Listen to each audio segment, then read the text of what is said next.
মুর্শিদাবাদে দাঁড়িয়ে মির্জাফর বলে দিলেন মমতা। হুমায়ুনকে সাসপেন্ডের দিনে মমতার মুখে এই কথায় নানা ইঙ্গিতের খোঁজ।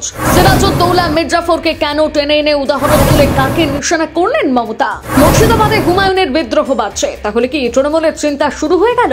ভরতপুরে তৃণমূল বিধায়ক হুমায়ুন কবিরকে দল বিরোধী কাজের অভিযোগে সাসপেন্ড করার সিদ্ধান্ত ঘোষণার সঙ্গে সঙ্গে মুর্শিদাবাদের রাজনীতিতে নতুন সমীকরণ তৈরি হলো। ঠিক যেদিন তৃণমূল নেত্রী মমতা বন্দ্যোপাধ্যায় মুর্শিদাবাদ সফরে, সেদিনই সাসপেন্ড হুমায়ুন। অনেকেই বলছেন বহরমপুরের সভা থেকে নাম না করে হুমায়ুনকে বিশ্বাসঘাতক বলে নিশানা করতে মমতা টেনে আনলেন সিরাজউদ্দৌলা মির্জাফরের প্রসঙ্গ। তৃণমূল নেত্রীর এই ঐতিহাসিক রূপক ব্যবহারের পরে হুমায়ুনের পাল্টা হুঙ্কার, আগামীকাল দল ছাড়ছি, 22 তারিখ নতুন দল ঘোষণা করব। ফলে সামনের বিধানসভা ভোটে যে হুমায়ুন কবির তৃণমূলের কাছে করা প্রতিপক্ষ হয়ে উঠতে পারে তা বেশ বুঝতে পারছে রাজনৈতিক মহল।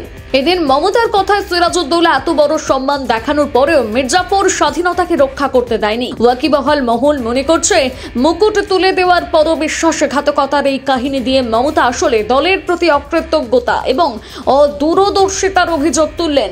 এর পরপরই তিনি মুর্শিদাবাদের সম্প্রীতির রাজনীতিকে জোর দেন, যেখানে তিনি সংবিধানের কথা মাথায় রেখে সকল ধর্মকে শ্রদ্ধা জানানোর কথা বলেন, পাশাপাশি কঠোরভাবে সাম্প্রদায়িক শক্তির বিরোধিতা করেন। বিশ্লেষকরা মনে করছেন তৃণমূল নেত্রীর এই কৌশল অত্যন্ত গুরুত্বপূর্ণ, কারণ এটি মুর্শিদাবাদের সংখ্যালঘু ভোটে তার কর্তৃত্ব অটুট রাখার এক স্পষ্ট প্রচেষ্টা। তৃণমূল নেত্রীর মির্জাফর তুলনার মুখেও দমতে রাজি নন বিদ্রোহী হুমায়ুন কবির। তিনি পাল্টা দিয়ে বলেন, মমতা বন্দ্যোপাধ্যায় RSS মার্কা মুখ্যমন্ত্রী। তার দাবি, এর চেয়ে ডাইরেক্ট বিজেপির কেউ মুখ্যমন্ত্রী হলে তিনি স্বাগত জানাবেন। তার এই ধরনের মন্তব্য শুনে রাজনৈতিক মহল মনে করছে তৃণমূলের প্রতি হুমায়ুনের ক্ষোভ ব্যক্তিগত বিদ্বেষে পরিণত হয়েছে। তার নতুন দল গঠনের ঘোষণা এবং 135 আসনে লড়ার হুঙ্কার মুর্শিদাবাদে তৃণমূলের সংখ্যালঘু ভোট ব্যাংকে সরাসরি আঘাত হানতে চলেছে, যা নিঃসন্দেহে তৃণমূল নেতৃত্বের জন্য এক বড় মাথা ব্যথার কারণ হয়ে দাঁড়াবে।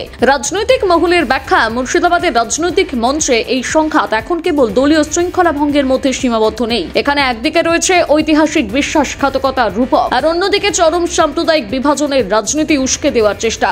তৃণমূল নেত্রীর কৌশল হলো সম্প্রীতির বার্তা দিয়ে এই বিভাজনকে থামানো, কিন্তু হুমায়ুনের এই বিদ্রোহ কিন্তু মুর্শিদাবাদের তৃণমূলের জয়কে কঠিন করে তুলতে পারে। অন্যান্য জায়গায় যদি হুমায়ুনের নতুন দল ফ্যাক্টর হয়ে দাঁড়ায়, সেক্ষেত্রে সংখ্যালঘু ভোট নিয়ে চিন্তা বাড়বে তৃণমূলের, সঙ্গে ISFও রয়েছে মাঠে।